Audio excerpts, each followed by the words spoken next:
পিসির মেয়ে একটা ছেলের সাথে সম্পর্কে আছে, ছেলেটা ঔষধ খাইয়েছিল, বের করা হয়েছে, কিন্তু এখনো বাড়ির কথা শুনছে না। বর্ষা ঘোষ ওর অ্যারেঞ্জ নাকি লাভ ম্যারেজ হবে, দেখো একটু।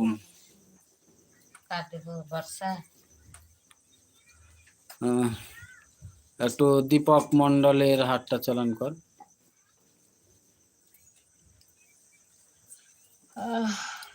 অ্যারেঞ্জ ম্যারেজ লাভ দেখি, ভালোবেসে বিয়ে হবে আর এমনি বাড়ি থেকে বিয়ে হবে।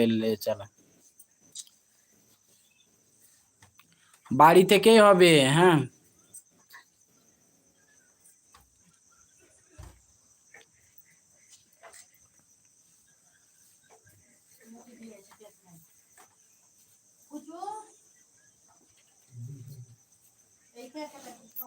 এটা বাড়ি থেকে ধরেছিলাম, এটা বাড়ি থেকে, আর এটা লাভ ধরেছিলাম, তো বাড়ি থেকেই হবে।